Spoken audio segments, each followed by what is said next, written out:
ಯಾಕೋಬನು ಬರೆದ ಪತ್ರ ಅಧ್ಯಾಯ 4. ಲೋಕದೊಡನೆ ಗೆಳೆತನ, ದೇವರೊಡನೆ ಹಗೆತನ. ನಿಮ್ಮಲ್ಲಿ ಕಲಹ ಕಾದಾಟಗಳು ಉಂಟಾಗುವುದು ಹೇಗೆ? ನಿಮ್ಮ ಇಂದ್ರಿಯಗಳಲ್ಲಿ ಗೊಂದಲವೆಬ್ಬಿಸುವ ದುರಿಚ್ಛೆಗಳಿಂದಲ್ಲವೇ? ಪರರ ಆಸ್ತಿಪಾಸ್ತಿಗಳನ್ನು ಬಯಸುತ್ತೀರಿ. ಅವುಗಳು ಸಿಗದೇ ಇದ್ದಾಗ ನೀವು ಕೊಲೆ ಮಾಡಲು ಹಿಂಜರಿಯುವುದಿಲ್ಲ. ದುರಾಶೆಗಳಿಗೆ ಬಲಿಯಾಗುತ್ತೀರಿ. ಅವುಗಳು ಈಡೇರದಾಗ ಜಗಳವಾಡುತ್ತೀರಿ, ಕಾದಾಡುತ್ತೀರಿ. ನಿಮಗೆ ಬೇಕಾದದ್ದು ನಿಮ್ಮಲ್ಲಿಲ್ಲ, ಏಕೆಂದರೆ ನೀವು ಅದಕ್ಕಾಗಿ ಬೇಡಿಕೊಳ್ಳಲಿಲ್ಲ. ಬೇಡಿಕೊಂಡರೂ ನಿಮಗದು ದೊರಕುವುದಿಲ್ಲ, ಏಕೆಂದರೆ ನಿಮ್ಮ ಬೇಡಿಕೆ ದುರುದ್ದೇಶದಿಂದ ಕೂಡಿರುತ್ತದೆ. ಭೋಗಾಭಿಲಾಷೆಗಳ ಈಡೇರಿಕೆ ನಿಮ್ಮ ಗುರಿಯಾಗಿರುತ್ತದೆ. ವಿಶ್ವಾಸದಲ್ಲಿ ವ್ಯಭಿಚಾರಿಗಳಂತೆ ಬಾಳುವವರೇ, ಲೋಕದೊಡನೆ ಗೆಳೆತನವೆಂದರೆ ದೇವರೊಡನೆ ಹಗೆತನವೆಂಬುದು ನಿಮಗೆ ತಿಳಿಯದೆ? ಲೋಕದೊಡನೆ ಗೆಳೆತನವನ್ನು ಬಯಸುವವನು ದೇವರೊಡನೆ ಹಗೆತನವನ್ನು ಬೆಳೆಸುತ್ತಾನೆ.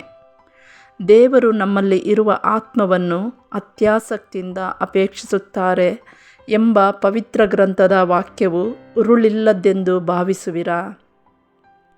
ದೇವರು ನಮಗೆ ದಯಪಾಲಿಸುವ ವರಪ್ರಸಾದ ಅತ್ಯಧಿಕವಾದದ್ದು.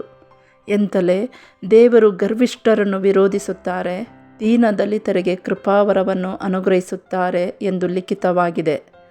ಆದ್ದರಿಂದ ದೇವರಿಗೆ ಶರಣರಾಗಿ ಬಾಳಿ, ಸೈತಾನನನ್ನು ಎದುರಿಸಿ ನಿಲ್ಲಿ. ಅವನು ನಿಮ್ಮಿಂದ ಪಲಾಯನಗೈಯುವನು. ದೇವರ ಸಮೀಪಕ್ಕೆ ಬನ್ನಿ, ಆಗ ಅವರು ನಿಮ್ಮ ಸಮೀಪಕ್ಕೆ ಬರುವರು. ಪಾಪಾತ್ಮರೇ, ನಿಮ್ಮ ಕೈ ಶುದ್ಧವಾಗಿರಲಿ. ಎರಡು ಮನಸ್ಸಿನವರೇ, ನಿಮ್ಮ ಹೃದಯ ನಿರ್ಮಲವಾಗಿರಲಿ.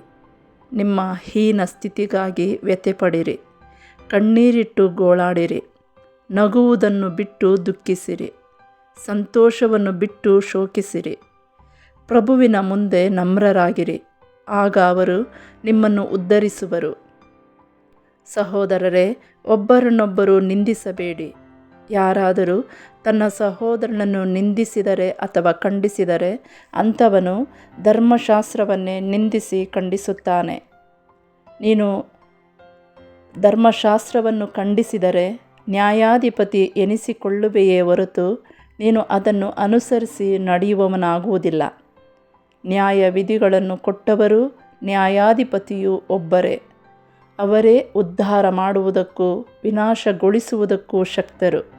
ಹೀಗಿರುವಲ್ಲಿ ನಿನ್ನ ನೆರೆಯವನಿಗೆ ತೀರ್ಪು ಕೊಡಲು ನೀನು ಯಾರು? ಕೊಚ್ಚಿಕೊಳ್ಳುವವನಿಗೆ ಎಚ್ಚರಿಕೆ.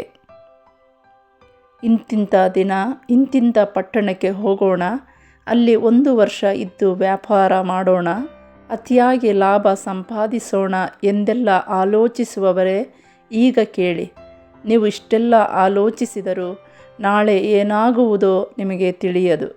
ನಿಮ್ಮ ಜೀವಮಾನ ಎಷ್ಟು ಮಾತ್ರದ್ದು? ಈಗ ಕಾಣಿಸಿಕೊಂಡು ಆಮೇಲೆ ಕಾಣದೆ ಹೋಗುವ ಹೊಗೆಯಂತೆ ಅದು. ಆದ್ದರಿಂದ ನೀವು ಅಂಥ ಮಾತನ್ನು ಬಿಟ್ಟು, ಪ್ರಭುವಿನ ಚಿತ್ತವಿದ್ದರೆ ನಾವು ಬದುಕಿರುತ್ತೇವೆ, ಇಂತಿಂಥದ್ದನ್ನು ಮಾಡುತ್ತೇವೆ ಎಂದು ನೀವು ಹೇಳುವುದೇ ಸರಿ. ಆದರೆ ನೀವು ಅಹಂಭಾವದಿಂದ ಕೊಚ್ಚಿಕೊಳ್ಳುತ್ತೀರಿ. ಹಾಗೆ ಕೊಚ್ಚಿಕೊಳ್ಳುವುದು ಸರಿಯಲ್ಲ. ಒಬ್ಬನು ಒಳ್ಳೆಯದನ್ನು ಮಾಡಬೇಕೆಂದು ತಿಳಿದಿದ್ದು ಅದನ್ನು ಮಾಡದಿದ್ದರೆ ಅದು ಅವನಿಗೆ ಪಾಪವಾಗಿರುತ್ತದೆ.